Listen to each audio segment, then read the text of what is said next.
it's long distance, it's long hours, it's adventure, and it's mainly freedom. So doing things that are not too usual.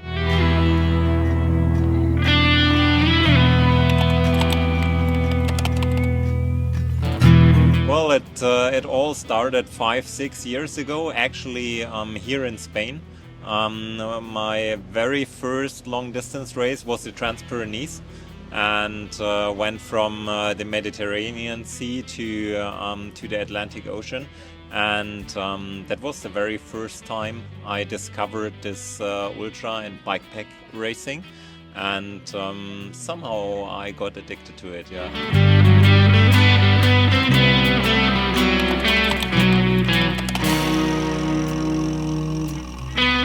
Well, it's 5 years ago. The first edition that I did was in 2020, and back then I didn't even had a gravel bike.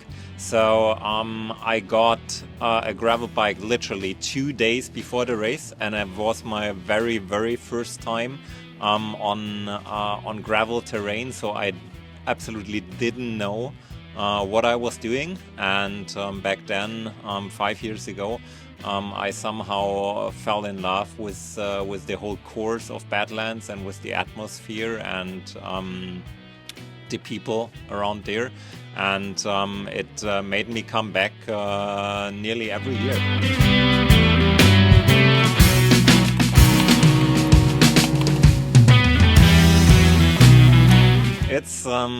It's pretty special. So the race is different every year because the weather can be so different. We had years when it was super hot, 40-45 degrees.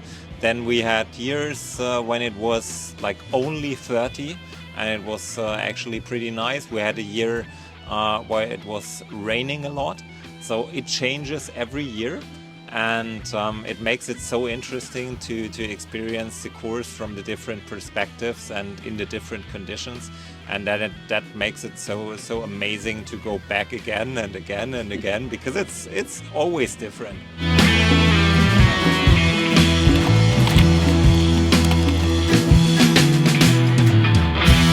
This year, I think.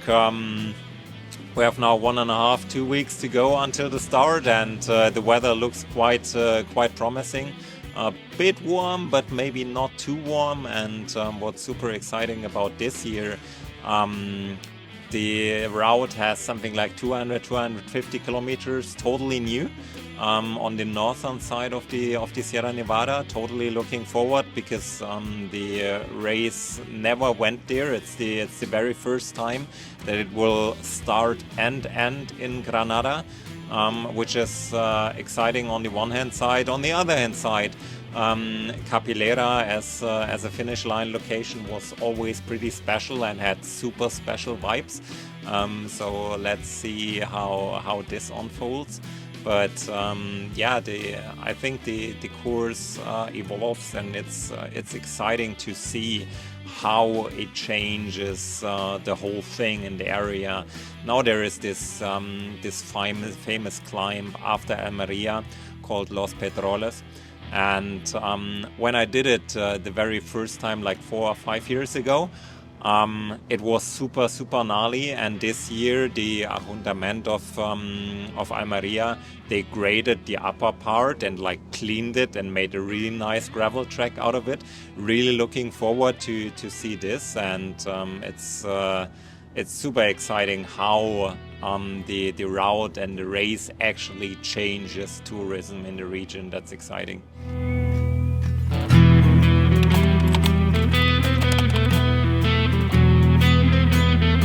There are so many. So the village of Gore is always super special. The first year I was there, there was literally nobody. There's only the fountain, and you were not able to buy any food because it was Sunday evening, and the bar was already closed, and I had only barely some food with me. but had to carry on. And now the last years, village of Gore totally changed. The bar is open for 24 hours, and the locals making a big fiesta basically out of the race. So this is always a super good impression and good memory to remember the times back then when literally nothing was there. And I mean, besides that, I have super special moments where I was just suffering in the desert in the heat, like laying in a ditch and trying to hide below a low bush or something.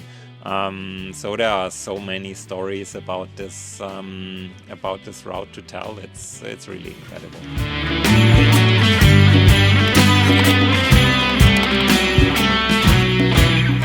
Well, the special thing about Badlands where you need to take care of is literally take enough water. Always better have a bit too much than too less, because it can get really hot.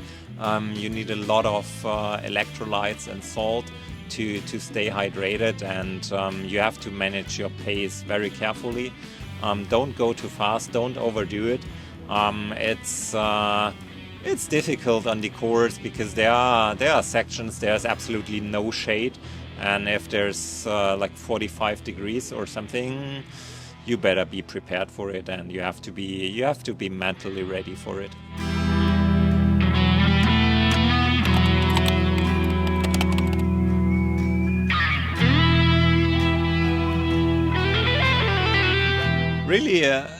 Really have an eye on the landscape, on the changing landscape. It's really unique in Europe, and it's the only real desert. Gorafe Desert and Tabernas Desert are the only real deserts in Europe, and you better enjoy it than suffering through it.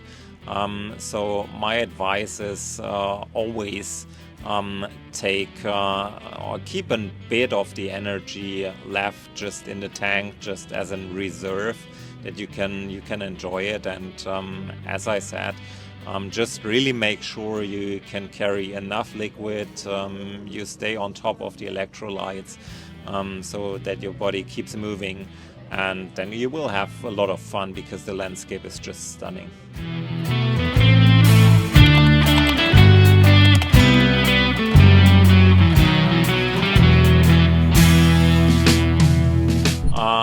I will go this year again on a BMC 2-stroke. It's a hardtail frame. I will use a RockShox suspension fork, 100mm, and will use 50mm tires, and a SRAM Eagle Mallet drivetrain with a 1052 in the back. So plenty of gear. Some of the climbs are really steep. And the last years I learned that I enjoy it more on bigger tires, and even with a suspension. There are a few sections that are really rough and gnarly, and if you then have a bit more comfort, then that's my personal choice. And packing wise, I will take like a very lightweight approach. Most of the food and the stuff I will carry in my backpack, which I also use for hydration, having a bladder inside. And besides that, for my style of racing, I don't need to carry much. For me, it's like a 2-day ride, and if it's hot and if the weather is nice, I don't really need much to carry.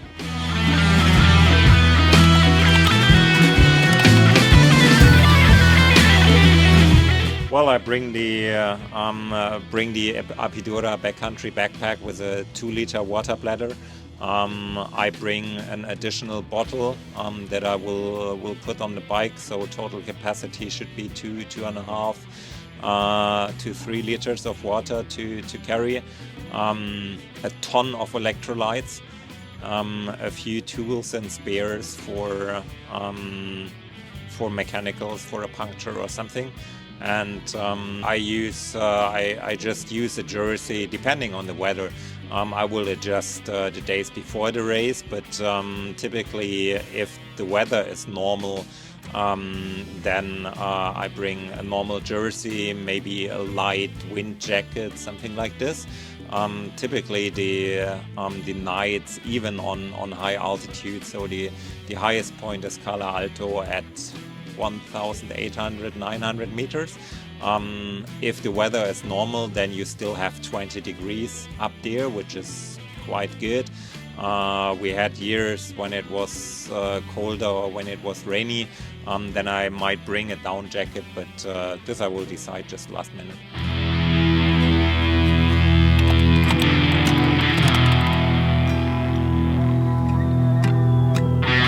Yeah, so the main thing will be the backcountry backpack that I will use, and then on the bike I will have the small frame pack from the backcountry series as well, which will serve for some spares and mainly for food. And then I will use the 1 liter top tube pack from the backcountry series as well, just for electronics like a power bank, cable, stuff like this, and that's it.